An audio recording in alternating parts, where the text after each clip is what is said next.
handphone saya. Ada Spotify, YouTube Musik, ada Google Map. Jadi kita bisa buka Google Map, bisa buka Spotify.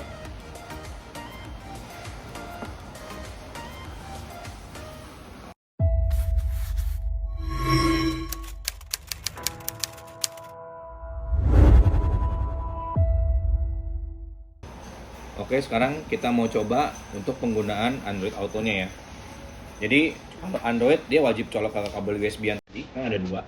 Colok aja satu yang mana aja. Lalu colok ke handphonenya Androidnya.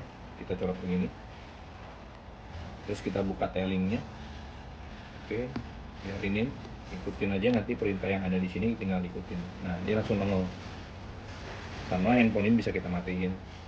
Nah, di sini sama apa yang ada aplikasi di sini dia bisa buka map sambil Spotify juga bisa. Nah, misalnya kalau misalnya kita lagi buka ini, nah di sini kita mau WA orang nggak ada masalah, nggak akan mengganggu dia, termasuk di iPhone tadi. Jadi nggak ada masalah. Kita tetap bisa gunain map sembari kita WA orang. Nah, ini fitur-fitur dari Android Auto sama si CarPlay-nya. Nah, di luar dari ini kita mau ngebahas di setting ini. Nah, di setting ini ternyata dia tampilannya juga cukup menarik ya dibanding yang handphone head unit Android biasanya. Di sini dia ada networknya untuk kita pilih, lalu ada display untuk ngatur keterangan, brightness-nya, sound. Nah, sound ini ada pilihannya juga. Biasa kalau kita mundur, nanti ada di sini settingannya.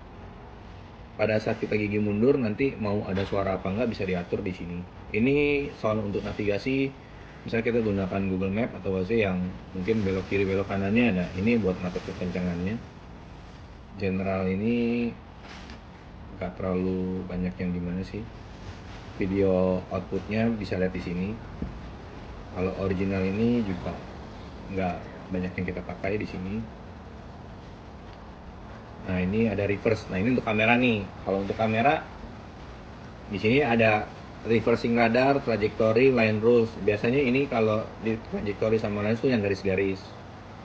Ya kan? Nah, ini yang saya bilang reversing volume control. Ini kalau pada saat mundur, kalau kondisi begini berarti suaranya hilang. Tapi kalau kalian mau muncul dengan tingkat frekuensi suaranya berapa, bisa diatur di sini. Jadi pas gigi mundur tetap ada suaranya, mungkin lebih kecil. Lalu ada voice, lalu ada personal. Ini untuk masukin akun. Ini akun sebenarnya kalau Playstore sih, bukan Playstore langsung masukin depannya aja ya, nggak perlu masukin sini sih. Lalu ada sistem, oke, factory. Lalu ada, nah more ini yang untuk ngelihat storage-nya nih. Untuk ngerubah bahasa bisa di sini. Nah, ini untuk bahasanya bisa dirubah nih.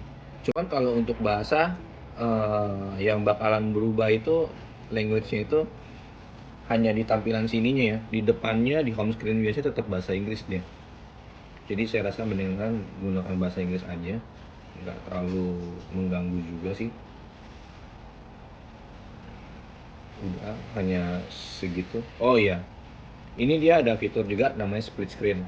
Cuman menurut saya sih split screen-nya juga cukup cepat ya. Misalnya kita buka navigasi, oke seperti ini. Lalu kita tutup. Lalu kita buka YouTube.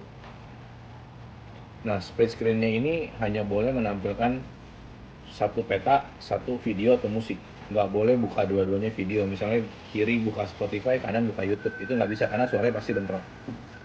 Oke, ini sudah buka YouTube, kita tutup lagi. Kita tekan yang garis 3 ini. Nah, ini kita udah buka nih apa yang tadi kita buka. Nah, ini ada map sama YouTube. Kita tahan aja satu, tahan. Nah, kita mau geser kiri atau kanan. Nah, ini perhatiin ya. Ini bagi saya cukup cepat dibanding merek lain. Ini saya buka di sini. Langsung nongol, saya buka di sini. Langsung nongol. Di merek lain mungkin dia ada delay. Nah, ini cukup cepat. Dan kalau ini ditekan, kita bisa geser kiri atau kanan, mana yang kita nggak mau pakai. Misalnya kita mau pakai YouTube-nya aja, map-nya kita mau pakai, kita geser ke kanan. Ini cukup cepat untuk baliknya. Nah, kita juga bisa menggunakan fitur, misalnya kita mau nonton video atau setel musik tapi mau suaranya aja, layarnya mati. Kita bisa bilang ke head unit ini matikan layar, suara tetap ada. Yang lain lagi bisa tekan layarnya atau buka layar. Oke, atau kalau mau pakai tombol turunin, nanti cari di sini yang di sini nggak ada. Berarti kita hanya bisa menggunakan fitur paket voice ya. Matikan layar, buka layar. Itu ya, kamu. Oke sih. Kalau untuk saya sih itu hanya sekilas aja untuk pengenalan produk ini. Nanti untuk yang lain-lainnya begitu ada update nanti saya akan buat video baru. Karena yang saya mau kasih tahu kan cuman tadi untuk split screen-nya jelas, dia sangat cepat, voice command-nya juga cepat, dan dia di unit ini nih belakangnya nih udah ada kipasnya. Jadi dari tadi kita bikin sampai saat ini nih, kalau kita pegang ke belakang nih, bodinya dia tuh sama sekali nggak ada panas-panasnya. Ini benar nggak ada panas-panasnya. Nggak seperti brand lainnya yang kalau baru kita pasang aja bentaran tuh udah panas. Ini asli, ini nggak ada panas-panasnya. Dan semua head unit Android yang dibeli di pasaran pasti bergaransi 1 tahun. Dan ini ada anti goresnya. Saran saya sih nggak usah dilepas karena tidak mengganggu juga. Jadi itu review singkat saya di head unit baru ini. Jika ada perkembangan lainnya saya akan update kembali. Lalu ya saya dapat berita kalau nanti di unit ini dia akan mengeluarkan satu paket kamera DVR depan sama belakang yang bisa dicolok ke unit ini. Nanti juga ada aplikasinya yang bisa dibuka. Jadi dia bisa buat DVR untuk merekam sisi depan dan sisi belakang. Nanti akan saya update jikalau produknya udah keluar, kita akan buatin videonya lagi buat kalian semua supaya kalian juga bisa tahu. Dari hasil review unit yang ini, menurut saya untuk saat ini dengan unit lain, merek lain RAM 232, mungkin ini yang terbaik sih ya, karena dari voice command-nya cepat, dari split screen-nya cepat, unitnya ada heatsink-nya, ada kipasnya ya. Jadi ini kita dari tadi review nih, saya bikin review ini kurang lebih ada kali sekitar 20 menit, 30 menit saya pegang unit belakangnya ini asli kalau dipegang nggak panas. Body heatsinknya ini nggak panas beneran. Beda sama unit lainnya, mungkin kalau saya review 15 menit aja dia udah panas. Dan layar depannya pun saya pegang nggak panas juga. Dan layarnya udah IPS. Jadi menurut saya sih untuk saat ini produk ini cukup worth it. Jika ada yang ingin membeli, nanti saya taruh link pembeliannya di toko online.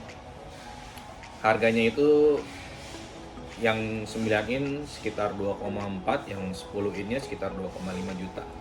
Jadi menurut saya sih itu worth it ya untuk unit dengan tampilan sekarang, dengan cahayanya juga gambarnya saya bilang bagus. Nanti akan kita bikin kembali video selanjutnya kalau sudah ada updatean lagi. Oke, cukup sekian. Terima kasih. Silakan like, subscribe, dan komen.